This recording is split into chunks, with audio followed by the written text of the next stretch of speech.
Olá! Atualmente, 10% das internações do Sistema Único de Saúde são feitas nos 196 hospitais universitários e de ensino existentes em todo o país. Recentemente, 3 comissões aqui da Câmara se reuniram em audiência pública para discutir políticas de apoio e incentivo ao ensino, à pesquisa e ao intercâmbio de experiências entre essas instituições. Eu converso agora sobre esse assunto com o deputado Jorge Sola, do PT da Bahia, um dos autores do requerimento para a realização dessa discussão, e com a deputada Carmen Zanotto, do PPS de Santa Catarina. Eu sou Fabiana Mello e o Brasil em Debate é um programa da TV Câmara e da Rádio Câmara. Obrigada, deputados, pela presença aqui no estúdio. E a primeira coisa que eu queria pedir aos senhores, deputado Jorge Sola, é que explicasse quais são as diferenças entre essas instituições de ensino, como os médicos no Brasil são formados. É importante chamar a atenção que são unidades hospitalares que têm um papel importantíssimo na formação dos profissionais de saúde, e nós temos 3 grandes grupos, na verdade, desses 196, que em breve serão 199, porque 3 estão em processo de certificação no Ministério da Saúde. Nós temos nesse conjunto os hospitais universitários federais, públicos federais, ligados às universidades federais. Nós temos um conjunto de hospitais públicos estaduais, alguns deles ligados a universidades estaduais e outros não.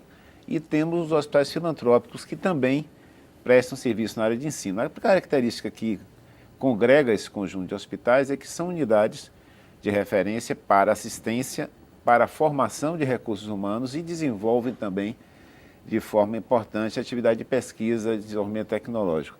Apesar de eles desempenharem cerca de 10% do conjunto das internações do SUS, em procedimentos de maior complexidade, eles ultrapassam a barreira de 40% a 50%, como no caso de transplantes, que praticamente metade dos transplantes no Brasil são feitos em hospitais de ensino.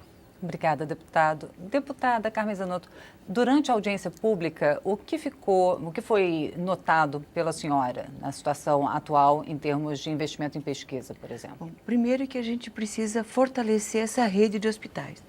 Nós temos um problema grande ainda com os hospitais universitários vinculados ao MEC, que nem todos eles aderiram à nova política do governo federal, a lei que instituiu a EBSERH, e com isso grande parte dos seus leitos estão desativados. A EBSERH que é a empresa criada brasileira para gerir os hospitais. Isso. Como não aderiram, não houve a contratação de novos profissionais e os leitos estão desativados. Com isso, sofre a pesquisa e sofre a assistência. Então, nós temos que enfrentar essa questão pontual deste conjunto de hospitais universitários que ainda não aderiram.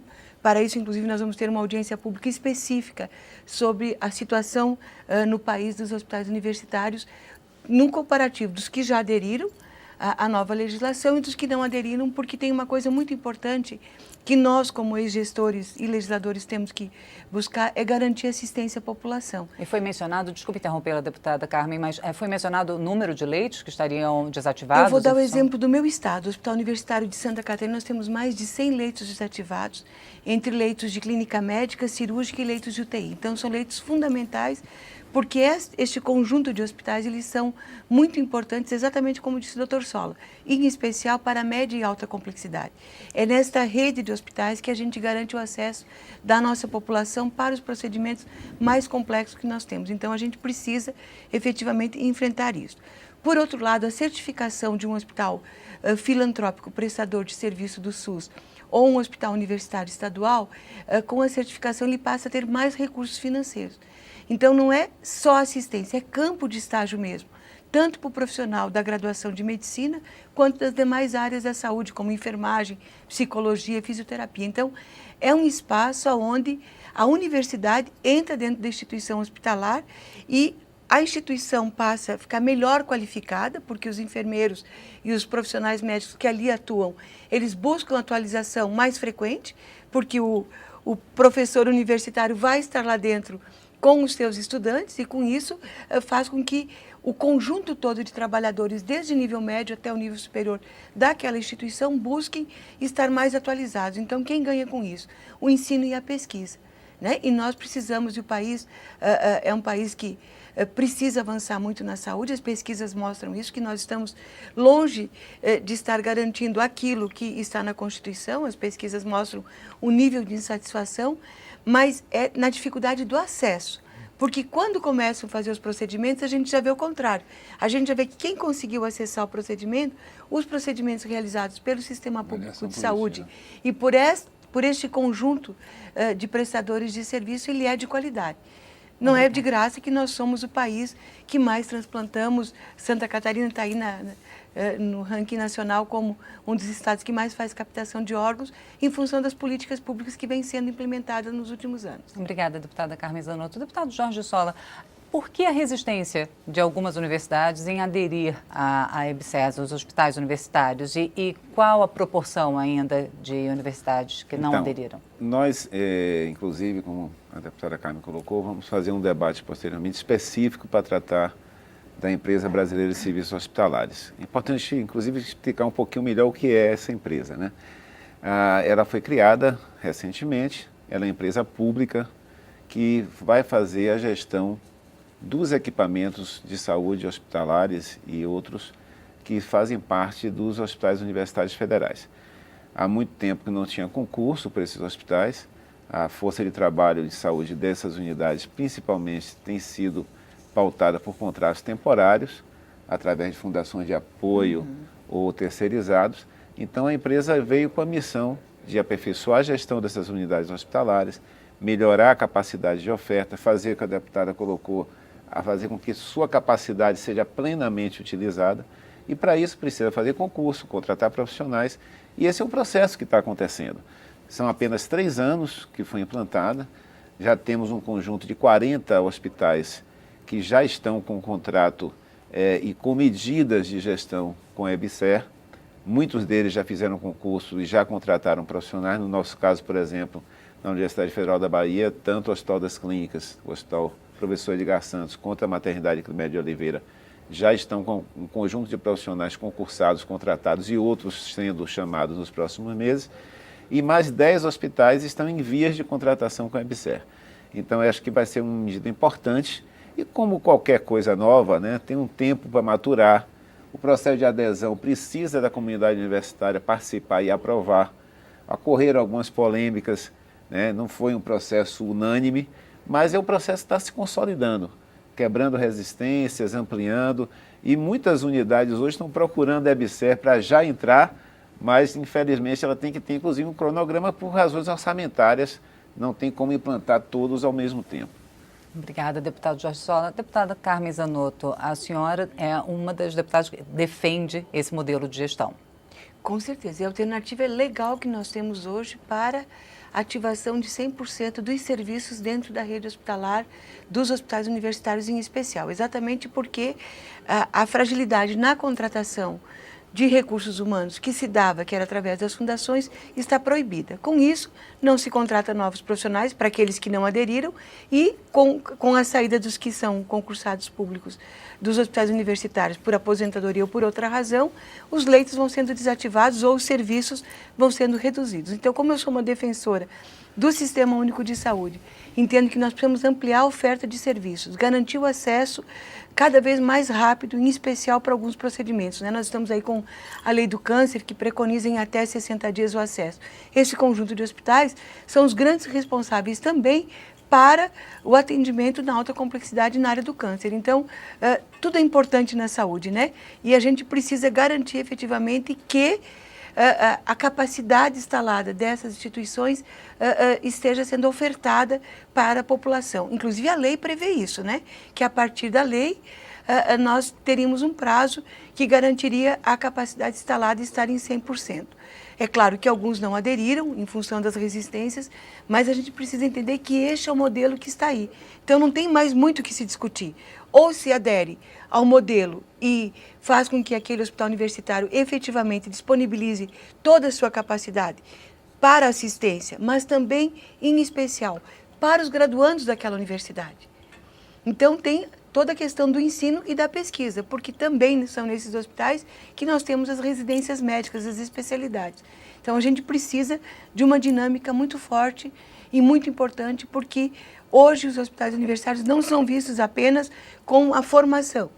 Eles fazem parte da rede do Sistema Único de Saúde, comunidades prestadoras de serviço do SUS. Obrigada, deputada Carmen. Deputado Jorge Sola, como fazer para incentivar o intercâmbio de pesquisa e a troca de conhecimento entre essas unidades, principalmente as que não fazem parte do mesmo modelo? Por exemplo, eu imagino que os hospitais universitários, a comunidade acadêmica tenha uma comunicação mais efetiva, mas com os hospitais filantrópicos, por exemplo.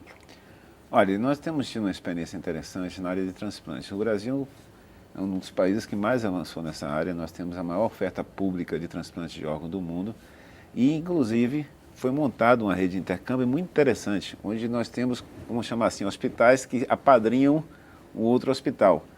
Então, para criar uma curva de aprendizado, uma unidade, por exemplo, que não faça ainda transplante cardíaco, ele passa a fazer uma interface com uma unidade que já tem expertise naquela área, e com intercâmbio de profissionais, e começa a desenvolver essa apropriação da sua equipe, e com acompanhamento, em algum tempo, ele passa a ser também um centro transplantador naquela área. Essa experiência é muito positiva e, como são unidades de ensino, onde você tem profissionais alunos de graduação, você tem pós-graduação, residência, muitos delas têm inclusive mestrado, doutorado, centros de pesquisa. Então isso é quase nato desse tipo de atividade que articula assistência, ensino e pesquisa. Inclusive a audiência que nós tivemos foi muito bom o fato de a gente fez conjunto a Comissão de Seguridade Social e Família, onde está a saúde, com a Comissão de Educação e a Comissão de Ciência e Tecnologia. O Brasil em Debate vai fazer um rápido intervalo e volta já, não saia daí.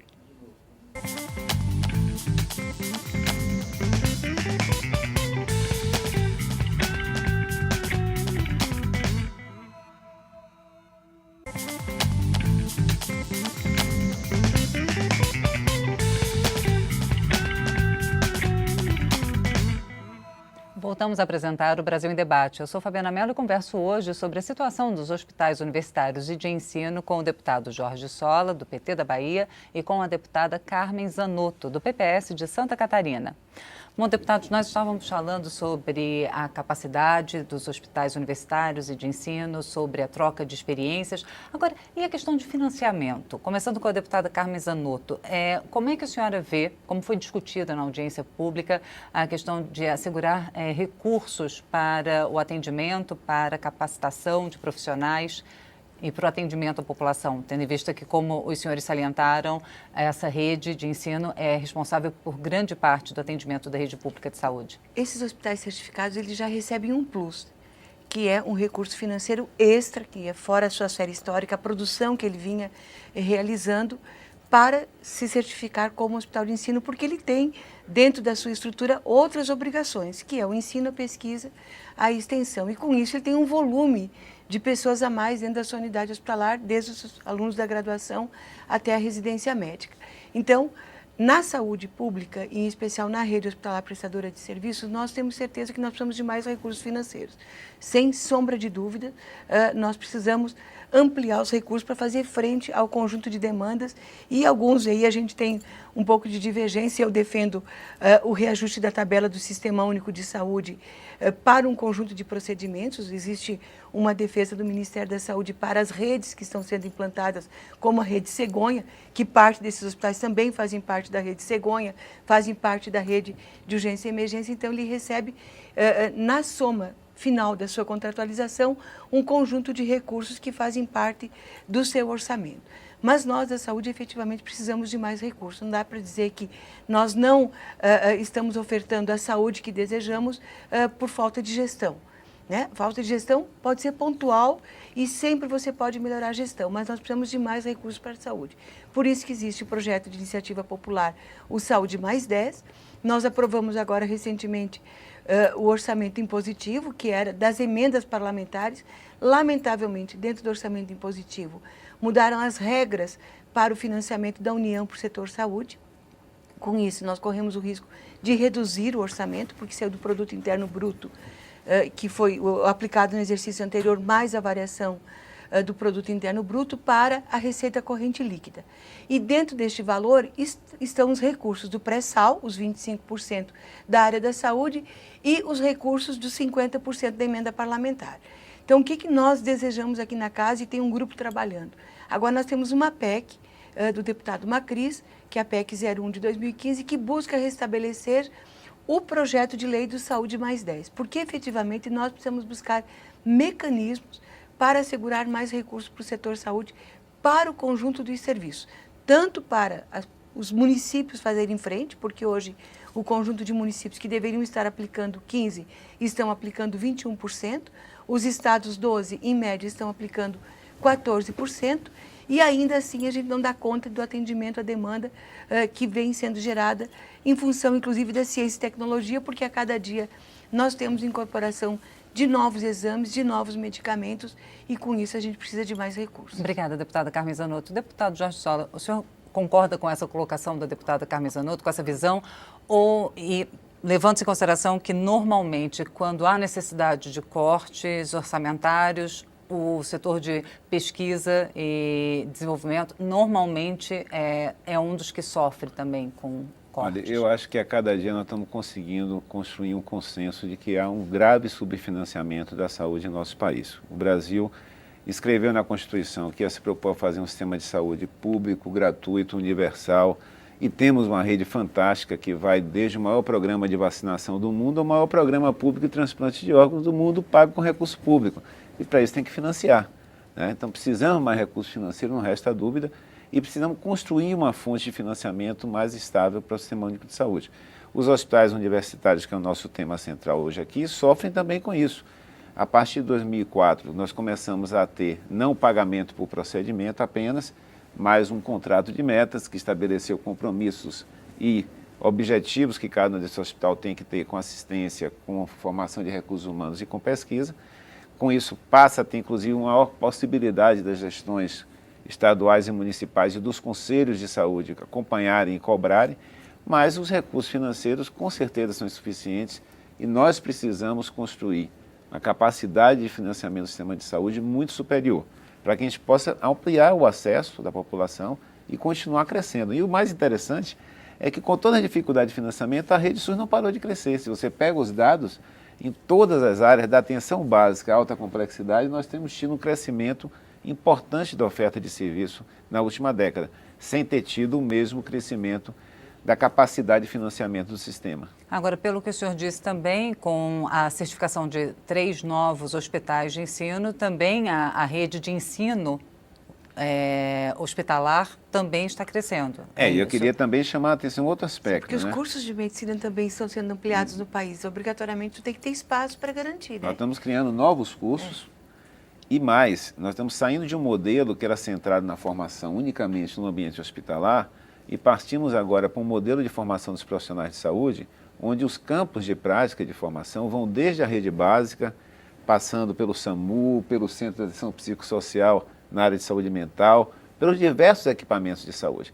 Então, quando a gente está discutindo os hospitais universitários, a gente não pode esquecer também que tratar os hospitais de ensino hoje é necessário não só permitir que eles cumpram o seu papel, como integrar eles com a rede de equipamentos de saúde de outros níveis de atenção, para que a formação do profissional saia daquele modelo exclusivo no ambiente hospitalar e integre a possibilidade de aprendizado no conjunto dos postos de trabalho que ele vai.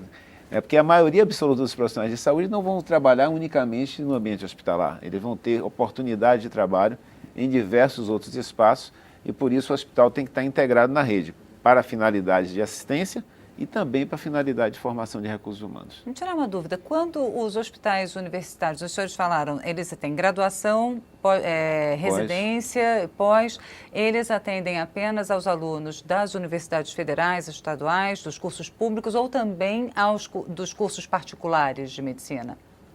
Muitos dos hospitais também têm, nós temos vários exemplos em Santa Catarina, a grande maioria, fora o hospital universitário, são de universidades que nós chamamos as universidades comunitárias, que nós temos uma rede grande no estado, e isso se repete país afora. a população recebe assistência dentro do credenciamento do Sistema Único de Saúde e as universidades ocupam esse espaço para a formação dos seus alunos. Vou dar um exemplo, o Hospital Santo Antônio em Salvador, que é da obra social de Irmã Dulce, é um grande hospital de ensino, não é um hospital público, mas atende 100% ao Sistema Único de Saúde.